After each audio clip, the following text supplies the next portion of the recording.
Bonsoir à tous, je suis très heureux de vous retrouver pour ce 7-8 Sport, l'émission consacrée à l'actualité sportive dans le département. C'est parti pour le sommaire. Rugby, Versailles a remporté ce dimanche le derby yvelinois contre le MLSGP en 8e de finale du championnat de France Honneur. Il garde toujours l'espoir d'une montée en fin de saison. Plus d'informations à suivre dans ce magazine. Handball, le club de Trappes termine la saison 1er du championnat d'excellence départementale et invaincu en s'imposant largement contre les Clés-sous-Bois ce samedi sur le score de 45-28. Coup de projecteur dans quelques instants. Tennis, ce sera une grande première depuis Mickaël Yodra. Florian Lacatte et Arthur Rinderknecht, deux Yvelinois, vont fouler les cours de la Porte d'Auteuil pour disputer leur premier Roland-Garros en double. Reportage à suivre. On ouvre maintenant une large page résultats.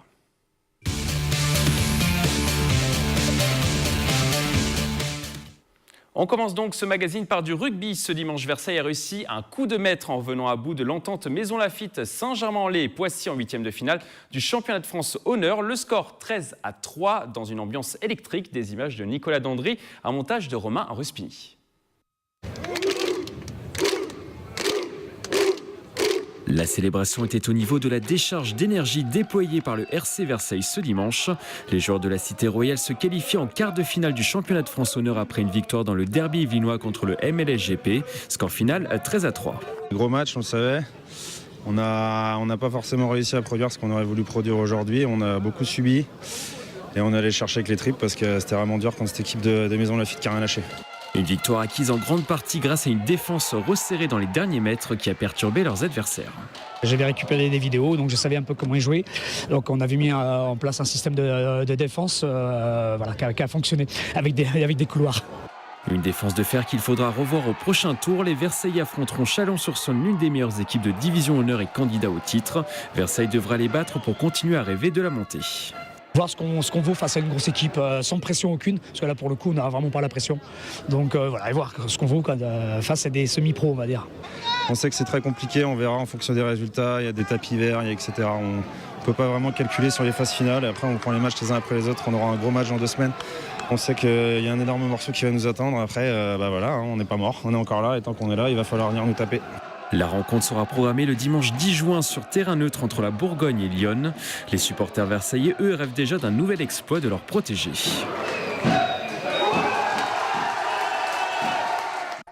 Après le rugby, on continue par du football et le championnat de Régional 4. Lors de la dernière journée, Trappes a enchaîné une 2e victoire consécutive sur le score de 3-0. Sa victime du jour, le club du CSM Puteaux. Cette 9e victoire de la saison enregistrée ce dimanche permet aux trappistes de remonter au classement.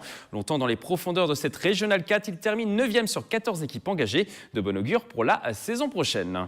Dans le championnat de première division de district, on jouait également le dernier match de la saison ce dimanche. Parmi les principaux résultats, Guyancourt termine par une victoire 3-1 sur le terrain du Chénet et conclut sa saison par une belle 3e place.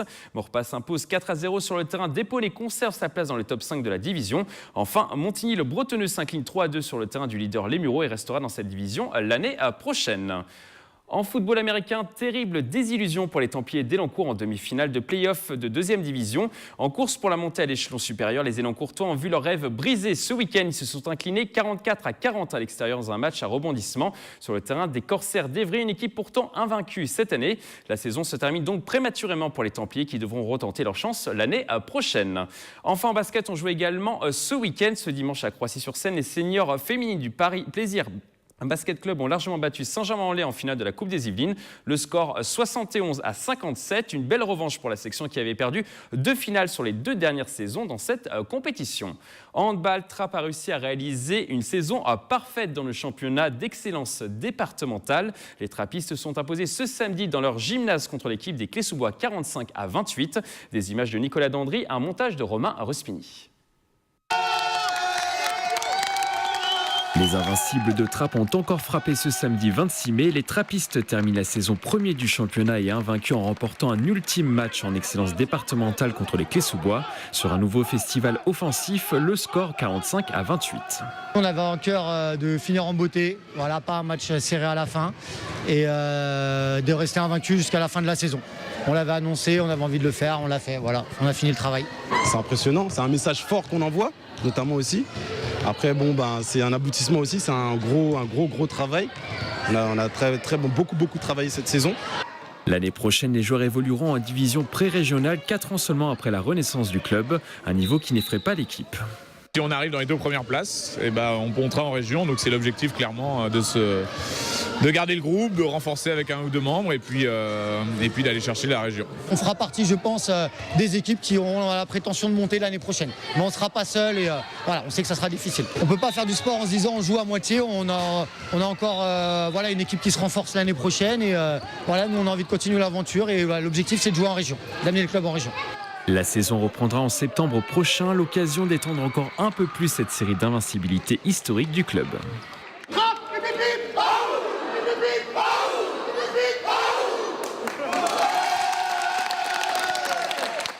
Les Trappistes ne sont pas les seuls à avoir terminé la saison invaincue. Pour sa première année de création, les féminines de Villepron ont également réalisé un sans faute dans le championnat d'excellence départemental. Les joueuses ont remporté 17 victoires sur la saison en 17 matchs disputés. L'équipe termine également meilleure attaque et meilleure défense, des résultats qui permettent au club de monter dans la division supérieure. On écoute la réaction de la présidente et joueuse Cindy Rodriguez. Ce qui a fonctionné, je pense, l'état d'esprit des filles, avec la création de cette équipe, l'envie de montrer que c'est pas parce qu'on se crée qu'on n'allait pas être présente. Et du coup, vraiment beaucoup de motivation de la part des filles et ça, c'était top. C'était le projet dès la première année. Effectivement, quand on a commencé à entamer nos matchs, on s'est vite rendu compte qu'il y avait possibilité pour nous de faire quelque chose cette saison. Donc, dès le début, on s'est dit on joue la montée. Si vous voulez rejoindre l'équipe, la section recrute pour la saison prochaine. Nous allons maintenant ouvrir une page gymnastique dans ce magazine. Début mai, le club de la GEM Elancourt-Morpas a raflé 2 médailles d'or en individuel au championnat de France organisé à Auxerre. Anaïs Guillois et Zélie Leriche sont devenues championnes de France nationale. Nous avons la chance de les recevoir toutes les deux en plateau, ainsi que la vice-présidente de la GEM Elancourt-Morpas, Morgane Goulard. Bonsoir. Bonsoir. Alors, qu'est-ce qui a fait la différence sur ces championnats de France, Morgane ? Plein de choses, je pense. Elles ont toutes les deux su gérer la pression, ce qui n'est pas facile en compétition, surtout une compétition nationale. Elles ont, comme on dit, elles ont fait le taf, elles ont fait ce qu'elles savent faire à l'entraînement et elles ont réussi à bien le montrer face aux juges et à faire une belle compétition pour toutes les deux. La pression, justement, comment on la gère, Anaïs ? Ça a été dur parce que moi j'ai commencé la compétition directement au bar asymétrique. J'ai directement fait une chute. Du coup ça a un peu déstabilisé, mais j'ai su reprendre confiance. Comment on fait pour se remettre dedans, du coup, dans la compétition quand ça ne va pas dès le début ? On oublie l'agré qu'on a fait juste précédemment et après on se concentre sur l'agré suivant. Zélie, est-ce que toi, tu as une technique pour gérer le stress en compétition ? Alors toi, ça s'est plutôt bien passé. Oui, mais j'ai pas forcément de technique, je me concentre avant de passer sur la grès. Morgane, est-ce que vous gérez un petit peu les gymnastes avant le passage en compétition ? Est-ce que vous leur apprenez des techniques peut-être pour se calmer ? Alors, on essaye de leur donner des conseils pour gérer la pression. Parce qu'elles sont assez jeunes quand même. Exactement. Zélie est née en 2005, Anaïs en 2002, donc elles sont encore jeunes. Elles n'ont pas encore l'expérience que nos grandes du club ont, mais on essaie de leur donner des conseils. Et depuis cette année, on a essayé de mettre en place aussi avec une sophrologue des moments avant les championnats de France où elles peuvent apprendre à gérer un peu mieux le stress, la pression, comment se concentrer en compétition, comment ne rien lâcher même si on vient de foirer un agrès, enfin voilà, des choses... Et ça fonctionne mieux ? A priori. Anaïs, est-ce que tu as un bon souvenir de cette compétition ? Je pense le meilleur souvenir que j'ai eu, c'était au palmarès quand ils nous ont appelés. Enfin, quand ils m'ont appelée, je ne m'y attendais pas. Et en fait, avant les championnats de France, on m'avait dit que j'aurais pu faire un podium. Mais quand j'ai entendu le nom de la troisième, je me suis dit que c'était mort, entre guillemets, que je ne serais pas sur le podium. Et ensuite, quand ils ont dit région parisienne, Elancourt-Morpas, j'étais vraiment... Ouais. Zélie, un souvenir de cette compétition ? La même chose, le moment où ils m'ont appelé, parce que moi non plus, je savais pas. Quand tu es allée sur le podium ? Oui. Et qu'est-ce qu'on ressent, justement, quand on arrive sur le podium, qu'on représente tout le club ? Qu'est-ce qu'on ressent ? On est fiers. Non, moi, j'ai pas pleuré. C'est vrai, j'ai pas pleuré. Non, mais je pense qu'elles étaient fières de leur performance, qu'elles ont réussi. C'est un aboutissement. Elles ont travaillé toute l'année pour ça, voire plusieurs années avant. Donc je pense qu'elles étaient fières de leurs résultats. Morgane, vous vous attendiez à ce qu'elles aient de si bons résultats à ces championnats de France ? Non, enfin, forcément, sur le papier, on part toujours avec des des espoirs. On se dit, bon, bah voilà, sur le papier, elle peut faire 1, elle peut faire 2, elle peut faire 3, elle peut faire... voilà, on a des espoirs et comment dire, on pense qu'il peut se passer des choses, mais après, le match, c'est le match et tout peut arriver pendant une compétition. Ça peut se jouer aux chutes, ça peut jouer avec le stress, ça peut jouer avec la condition physique, la fatigue, tout peut arriver. Et à ce niveau-là, c'est vrai que le moindre dixième compte. Donc rien n'est joué jusqu'à ce que le dernier agrès soit passé. Anaïs, une médaille comme celle-là, c'est combien d'années de travail? Je saurais pas... Enfin, moi, ça fait 8 ans que je fais de la gym et ça fait 2 ans que je suis à Élancourt-Maurepas. Et en venant dans ce club, j'ai quand même fait une progression énorme. Du coup, ils m'ont appris beaucoup de choses et je pense que ça a joué aussi. Morgane, comment expliquez-vous que le GM Élancourt-Maurepas soit le meilleur club des Yvelines en gymnastique? Comment l'expliquez-vous? Je ne sais pas si on est le meilleur, mais en tout cas, c'est vrai qu'on essaye de donner le maximum. Nos entraîneurs essayent de toujours performer avec les gymnastes. On essaye de mettre des choses en place pour améliorer les conditions d'entraînement. Une section sportive, par exemple, pour que les filles puissent s'entraîner moins tard le soir, qu'elles puissent combiner l'école et la gymnastique.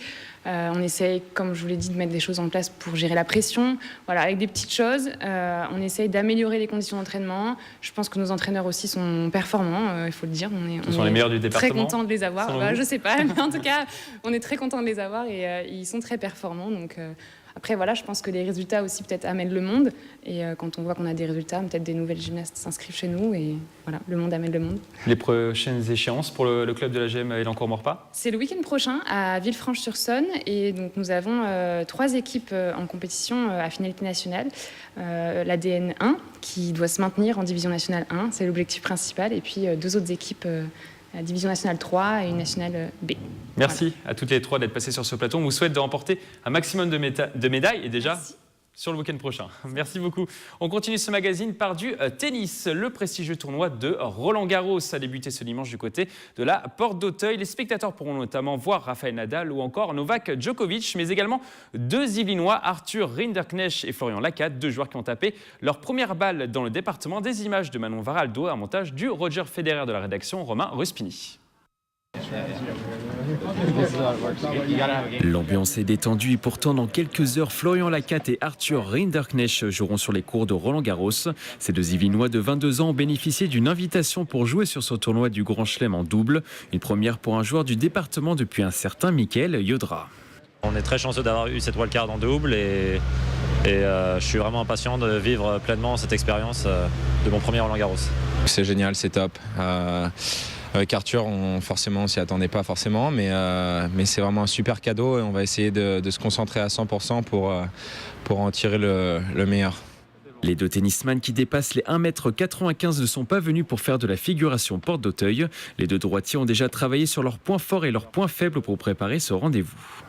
Je dirais qu'on sert tous les 2 très bien, donc on devrait être plutôt assez solide au service, mais c'est vrai qu'on n'est pas forcément les meilleurs retourneurs du monde, donc on va essayer de tenir le service et de breaker 1 ou 2 fois de temps en temps pour gagner quelques matchs. Je pense qu'on est assez complet, on se connaît depuis qu'on est plus petit, on a joué ensemble pas mal de fois, donc je pense que notre force ça va être la cohésion d'équipe et la bonne entente.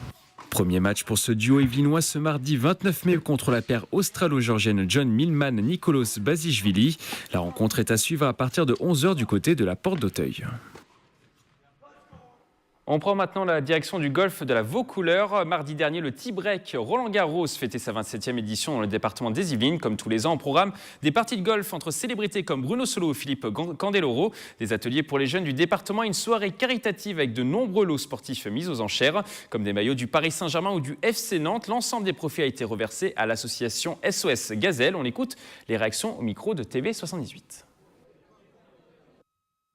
Sincèrement, tous les feux étaient au vert et puis surtout, tout le monde est souriant, tout le monde s'adapte. On est dans une journée caritative, donc on n'est pas dans la perfection, mais on est dans la solidarité. Chacun apporte sa petite pierre à l'édifice et au bout du compte, c'est une très belle fête. J'en suis ravie. On peut transmettre, moi, plus d'autres intervenants boxe, des valeurs de camaraderie, du collectif. Et je crois que ça, c'est très important pour les jeunes. jeunes, parce que souvent les jeunes ont du mal à se retrouver, et on est là pour leur inculquer, si on peut dire en une après-midi, des valeurs que nos parents nous ont inculquées. L'événement a permis de récolter 25 700 € grâce à cette soirée. Des milliers d'enfants vont pouvoir accéder à l'éducation par le sport et la santé.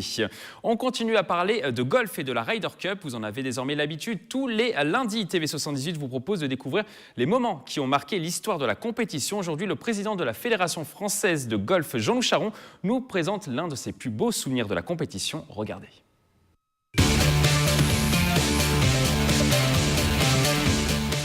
Je me souviens de la Ryder Cup 2016, Hazeltine.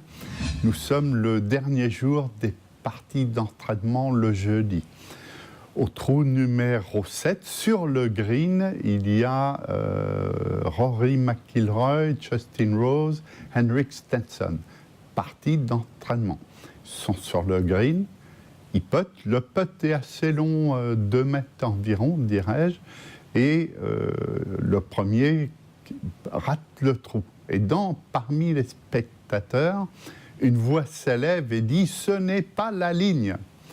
Le deuxième putt, j'ai oublié l'ordre, le deuxième joueur putt, et la même voix crie aussi, puisque le trou a été raté « ce n'est pas la ligne ».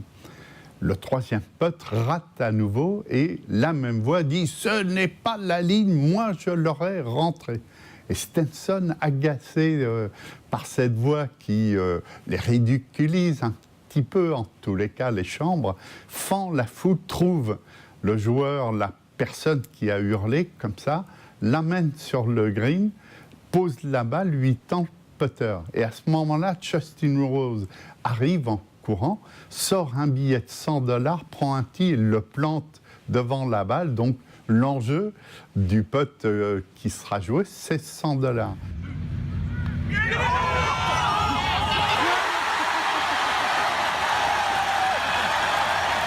Et le spectateur se met à l'adresse putt et rentre la balle.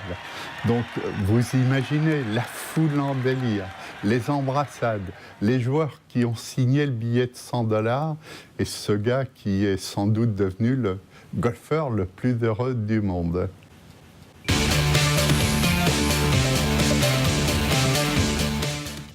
On poursuit ce magazine par une aventure. 2 Visé-Minoises vont tenter de partir en Finlande pour participer au raid Symbiose du 24 au 29 janvier 2019. Un rendez-vous qui mêle défis sportifs et opérations caritatives. Pour nous parler de ce rendez-vous, nous recevons sur ce plateau les 2 Yvelinoises, Carole Kermorvan de Voisins Bretonneux et Delphine Huette de Mareil-le-Guyon. Bonsoir. Alors, pourquoi avez-vous décidé de participer à cette aventure, Carole ? Alors, déjà, c'est pour le RAID Finland Trophy et pas Symbiose. Symbiose, c'est notre team. D'accord. C'est le nom de notre équipe, d'accord, en fait. Ok. Voilà. D'accord, j'ai mal lu le mail. Non, mais c'est pas grave. Allez-y. Et donc, moi, c'est quelque chose qui est déjà mûrement réfléchi depuis beaucoup d'années. Parce que je suis commerçante et j'ai eu affaire en fait à beaucoup de clients en fait qui ont eu malheureusement le cancer. Certains qui s'en sont sortis, pas d'autres. Et c'est vrai que voilà, c'est tombé comme ça. Moi, j'adore les enfants, donc j'en ai 3 et c'est pour ça que je veux partir pour courir, pour récolter un maximum d'argent, pour donner aux associations, pour essayer de donner un petit peu de bonheur aux enfants, en fait, qui ont le cancer, malheureusement, dans les hôpitaux. Et pour une autre association aussi qui est très importante, c'est pour les femmes qui ont eu le cancer du sein. Là, c'est pour la reconstitution mammaire. Donc c'est vraiment très très particulier, donc voilà, pour pouvoir les aider en fait à organiser des réunions, à pouvoir expliquer aux femmes qu'elles ne sont pas toutes seules, et donc voilà. Je parle beaucoup. Il faut laisser parler un petit peu Delphine. Delphine, alors pourquoi vous participez à la compétition ? On peut dire, c'est une compétition. Un peu la même chose. Après, c'est vrai que l'idée est venue de Carole au début. Il y a le côté caritatif, mais il y a également le côté compétition. Ouais, après, Est-ce que vous êtes une aventurière dans l'âme ? Tout. En fait, moi, il y a 15 000 raisons pour lesquelles je voulais faire ce raid, et quand Caro me l'a proposé, c'était vraiment tout. Je pense qu'on a 40 ans toutes les deux, enfin plus de 40 ans. Les enfants sont faits, la maison est faite, le mari il est là aussi. Et moi, ça arrivait au bon moment où on avait vraiment envie de... Il y a une envie de dépassement de soi, peut-être ? Ça, et puis, en fait, un peu tout mélanger, fédérer autour de soi, donner aux autres, venir en aide à des associations. Voilà, on est pleines d'énergie toutes les deux. Je pense qu'on a un mental, une détermination, et le fait de donner à des associations, de se lever le matin et de se dire courir c'est bien, mais courir pour les autres, en gros, voilà, c'est mieux. Et voilà, reprendre le sport, voilà, c'est super. Carole, est-ce que vous vous entraînez de façon intense pour ce rendez-vous ? Est-ce que oui. vous risquez d'aller dans la neige, sous des températures qui frôleront les moins 35 degrés ? Alors moi, par chance, quand même, je travaille au froid depuis pas mal d'années puisque je travaille dans une boucherie. Donc le froid, c'est quand même un peu ma leitmotiv non-stop.